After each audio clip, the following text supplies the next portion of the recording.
Does more research equal a better assessment? Hi, I'm Dr. Megan, and I guide people in growing, learning, and cultivating connection and curiosity.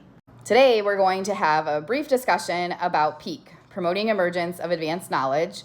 This is an assessment that came out in 2017, 2018 that has 4 different books: direct, generalization, equivalence, and transformation.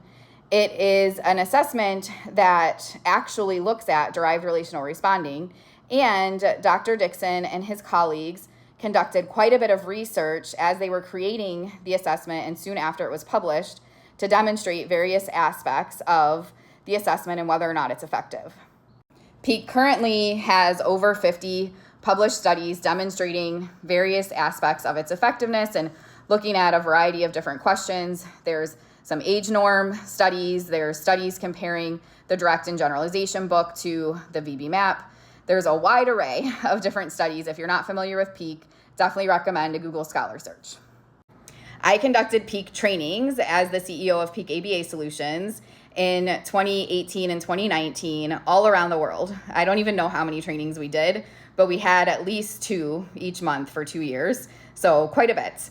And I definitely see quite a bit of difference between PEAK and a lot of the other materials that are available to us as behavior analysts.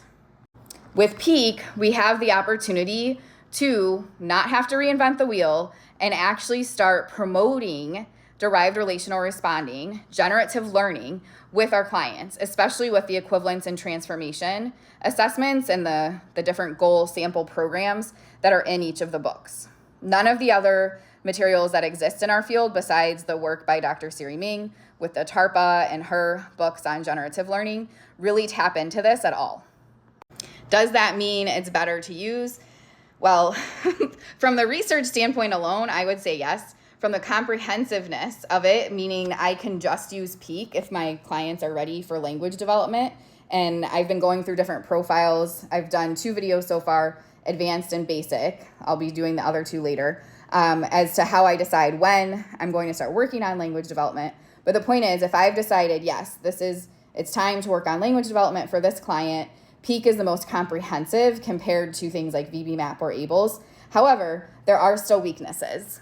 The assessment is definitely not strength-based. It's not neurodiversity affirming. It also does not incorporate the latest research specific to autism on social communication and active engagement.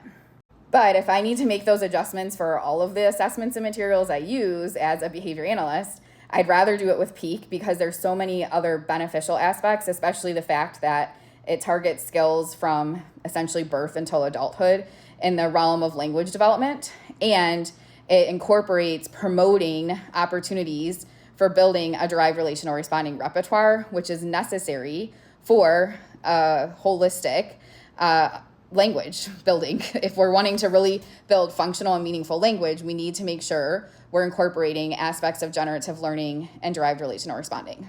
If this video resonates with you and you want to continue learning about assessments and possibly PEAK, feel free to give me a follow.